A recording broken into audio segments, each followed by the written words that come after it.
tell you about this lead agency of the federal government concerned with emergency response to disasters, humanitarian service provision, and other crisis management.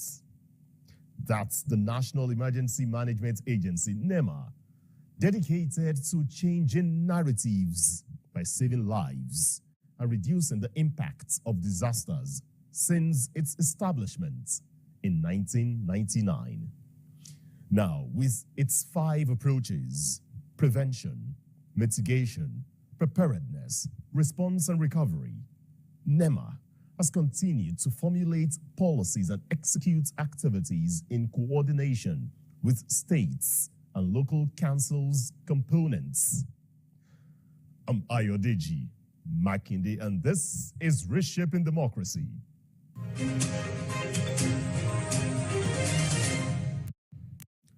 The National Emergency Management Agency Director General, Zubaida Umar, is on the program to respond to citizens' questions in the delivery of the mandate of tackling disaster-related issues.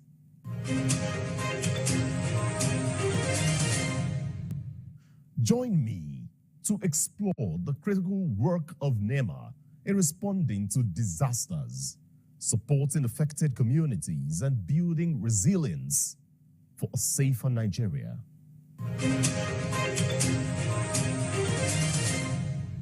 My name is Tijani Ali Aud Damasak. I'm from Borno State. My question is that what strategy has NEMA employed to enhance timely disaster response and humanitarian intervention, and how have this effort impacted the affected population in this state?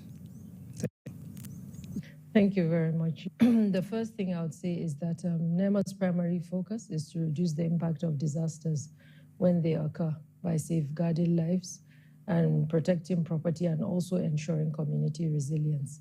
I'm glad that this question is coming from Maiduguri, where we recently had the unprecedented floods.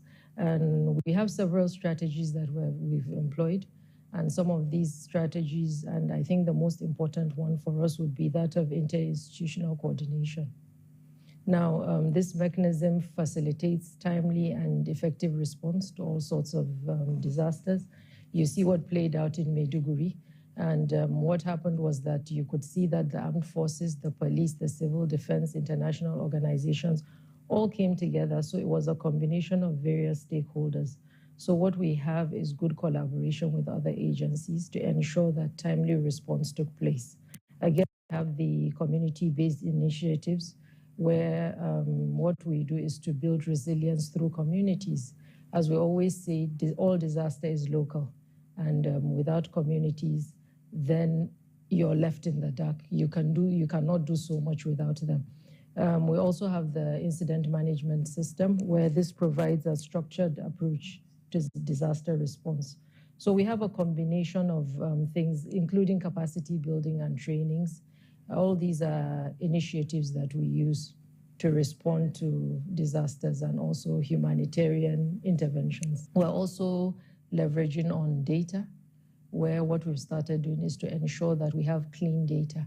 Because once you have clean data, you're able to target particular locations and disasters accurately, rather than just doing it haphazardly. We also have the international partnerships, but going forward, we intend to build more international partnerships, and that is by reaching out to private organizations, for example, to see how we can key into their CSR initiatives.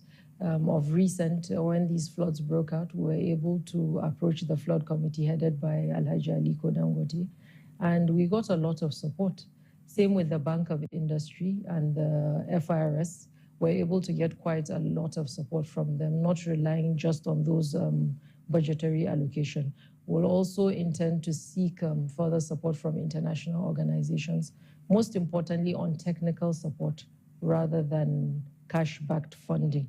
And we'll also continue to promote in-kind support from the general public. There's no government that when a disaster becomes overwhelming, everybody is part of it. And we'd like to boost that in the event of the disaster that becomes overwhelming, even the general public will be able to contribute, not just as volunteers, but also to donate towards the cause. My name is Daladi Suleiman Zulum from Maiduguri. And my question is, how is NEMA addressing the humanitarian needs of internally displaced persons and refugees resulting from conflicts in Nigeria? And what partnership has the agency forged to support this? Okay, so as NEMA, what we do is we support the state emergency management agencies with the IDP architecture. So what we do is, you say he's from Maiduguri. For example, when this recent flood broke out, we were there to provide medicaments. We also had mobile clinics in some of the IDP camps to support the displaced persons. We also provided food items. We also provided shelter. Most importantly, we also provide camp coordination. In each and every IDP, we would have camp managers that are able to report back. And we also, food, yes, medicaments, shelter, clean water. So we had facilities on ground that were able to purify water to provide safe drinking water to the populace. So when we have repatriation of irregular migrants from other countries, we partner with the Refugee Commission as well to be able to do a head count and to also provide medical services and food. So we have partnerships with them where we assist when we have irregular migrants repatriated back to the country. What measures has NEMA taken to strengthen its crisis mitigation and rescue operations, including the development of personnel and equipment? And how has this impacted the agency's response to disasters and emergencies? So we have emergency response teams in all the 36 states of the Federation. And whenever there's a conflict or a disaster strikes, we're also able to mobilize our own people, more people to go and give support to it. In Benue State, in Lokoja, in Maiduguri, in Jigawa, almost all the states that you see. We have in every state, plus the FCT, we have our emergency response teams on ground.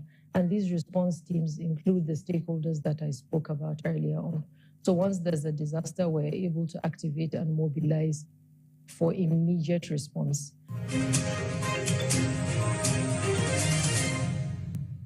How is NEMA supporting the well-being and capacity building of its staff, particularly those involved in crisis mitigation and rescue operations, to ensure they are equipped to respond effectively to disaster and emergencies? So we do not joke with our staff well-being. Our men and officers are out there. They're on the field all the time. Once a disaster strikes, they're almost there to respond immediately. They're like the first and second responders. We have an established staff welfare unit within the organization, and this caters to all staff needs. And what we've also done is to create a clinic. We have a staff clinic because of the nature of the job.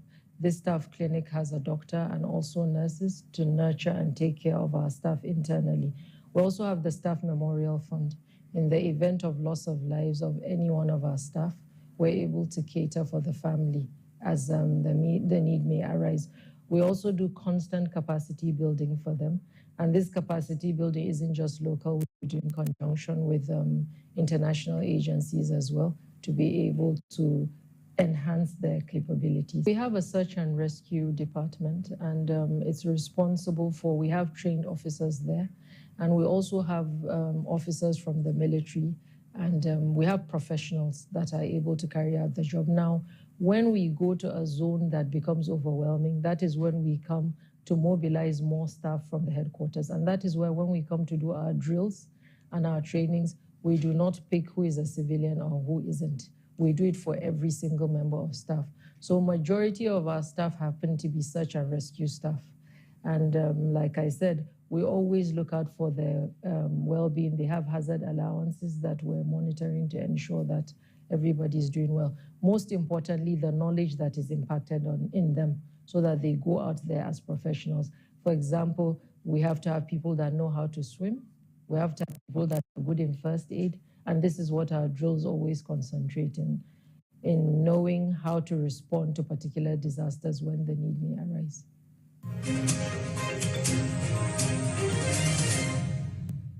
My name is Bashir Hassan, a resident of Gusau in Zamfara State.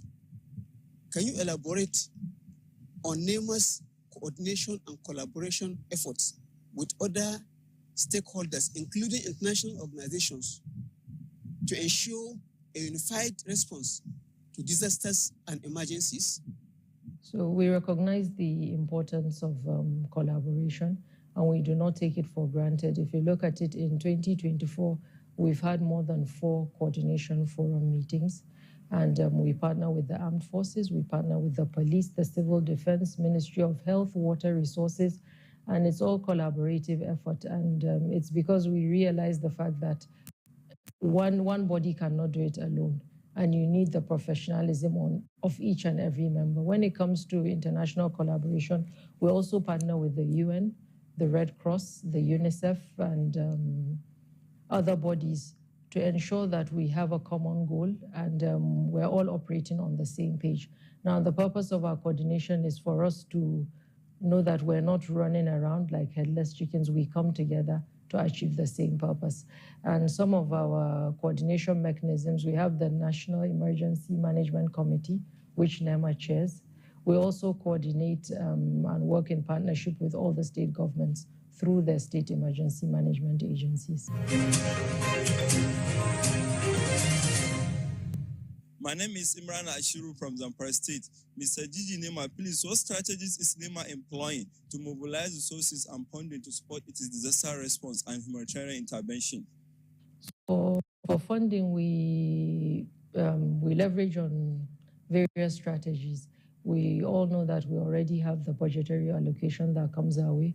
We also have the international partnerships. But going forward, we intend to build more on international partnerships. And that is by reaching out to private organizations, for example, to see how we can key into their CSR initiatives. Of recent, when these floods broke out, we were able to approach the flood committee headed by Alhaji Aliko Dangote, and we got a lot of support. Same with the Bank of Industry and the FIRS. We're able to get quite a lot of support from them, not relying just on those budgetary allocation. We'll also intend to seek further support from international organizations, most importantly on technical support rather than cash-backed funding. And we'll continue to promote in-kind support from the general public. There's no government that when a disaster becomes overwhelming, everybody is part of it. And we'd like to boost that by, in the event there's a disaster that becomes overwhelming, even the general public will be able to contribute, not just as volunteers, but also to donate towards the cause. We're also leveraging on data, where what we've started doing is to ensure that we have clean data. Because once you have clean data, you're able to target particular locations and disasters accurately, rather than just doing it haphazardly.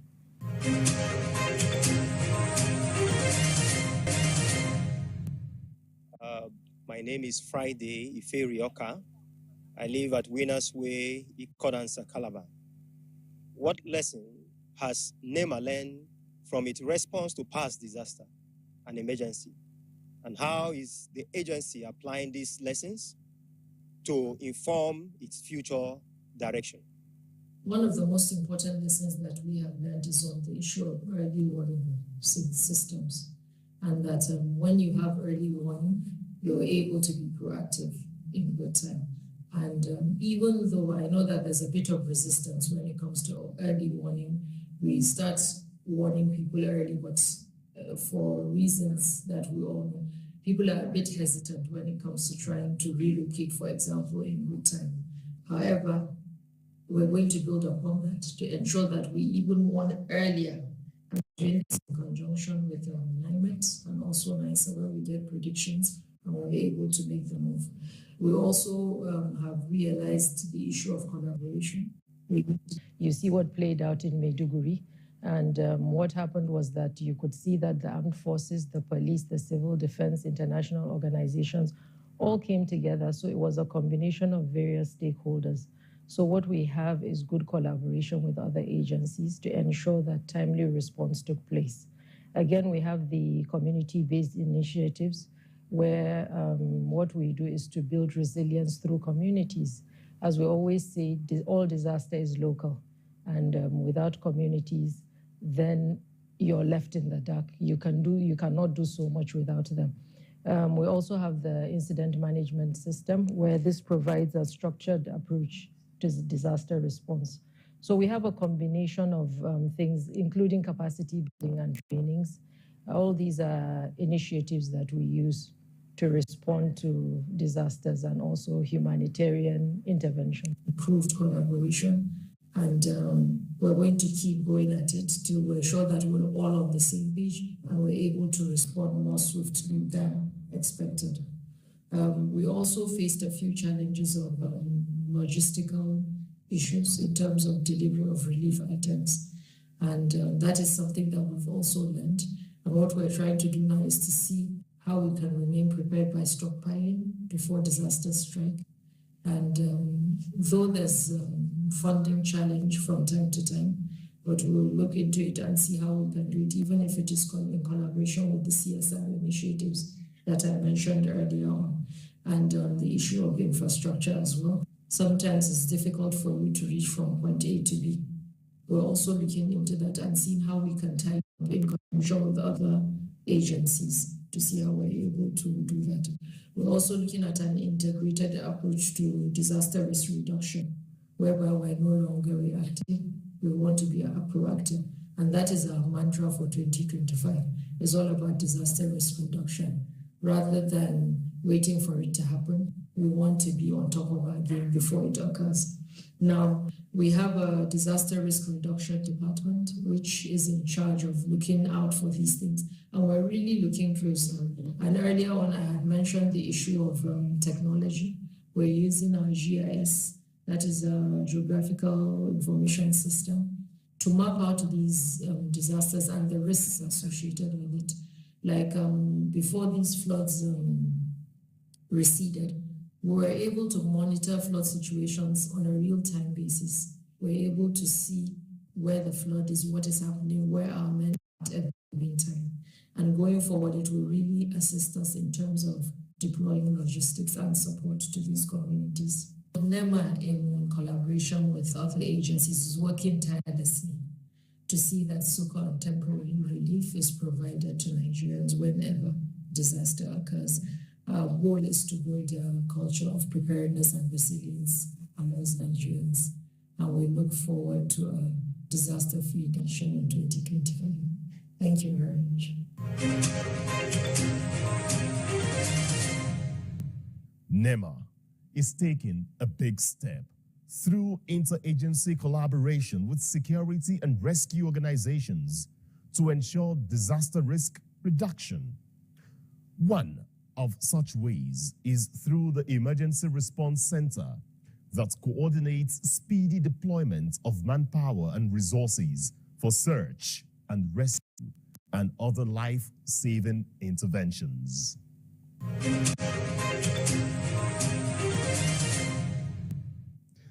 I'm Ayodeji Makinde. The program is back same time next week. Bye-bye.